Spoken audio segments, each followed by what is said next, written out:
গতকাল গভীর রাত্রে আনুমানিক রাত্রি 2টা নাগাদ শ্যামপুর ফজারমোড় সমবায় সমিতির সন্নিকট পুরসরা থানার পুলিশ টহল দেওয়ার সময় এক বৃদ্ধাকে ঘোরাঘুরি করতে দেখে।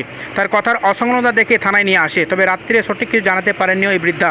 রবিবার অর্থাৎ আজ তিনি তার ঠিকানা বারবার বলেন বেলেগছিয়া লিলুয়া। এরপরেই পুরসরা থানার ওসি রাসেল পারভেজ খানের নেতৃত্বে পুরসরা থানার অন্যান্য অফিসারদের সহযোগিতায় লিলুয়া থানায় যোগাযোগ করা হলে লিলুয়া থানার মারফত বাড়িতে খবর দেওয়া হলে নিখোঁজ ওই বৃদ্ধার দুই পুত্র সৌমেন ও রমেন দাস মাকে আনতে হাজির হন পুরসরা থানায়।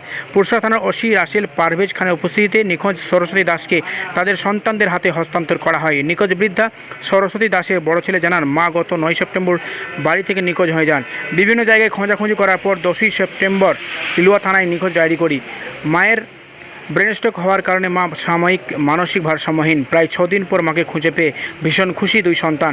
পুরসরা থানার এই মহতী সহযোগিতার জন্য দুই পুত্র সৌমেন দাস থানাকে অসংখ্য ধন্যবাদ জানান। দুই সন্তান মাকে সঙ্গে করে গাড়ি করে বাড়ির উদ্দেশ্যে রওনা দেন বিকেল 4টে নাগাদ। দেখুন বিস্তারিত।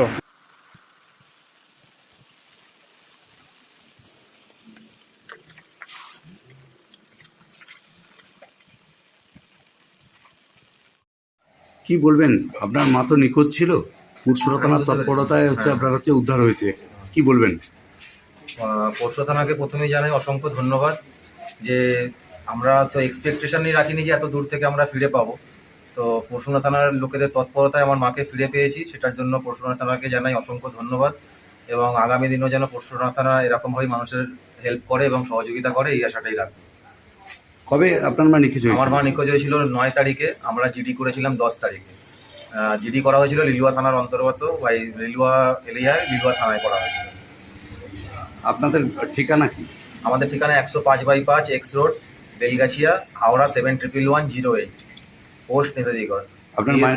আপনার মায়ের নাম? মায়ের নাম সরস্বতী দাস। আপনার নাম? আমার নাম সৌমেন দাস, আমি বড় ছেলে, আর আমার ভাই সঙ্গে এসছে রমেন দাস। আপনার মাকে যে বাড়ি নিয়ে যাচ্ছেন, কিরকম খুশি? আমরা সত্যিই খুব খুশি। আমরা অ্যাকচুয়ালি এক্সপেকটেশনই করতে পারিনি যে এত দূর থেকে আমরা এখানে ফিরে পাবো। এখন বাড়ি নিয়ে চলে যাবেন? হ্যাঁ, এখন বাড়ি নিয়ে গিয়ে ট্রিটমেন্ট করবো। ডাক্তার বলা আছে, ডাক্তার আসছে বাড়িতে, ততক্ষণে আমরাও পৌঁছে যাব। দেখা যাচ্ছে যে আপনার মা কিছুটা হলেও মেমোরি হালকা হালকা আসে, আবার সবসময় সেটা থাকে না।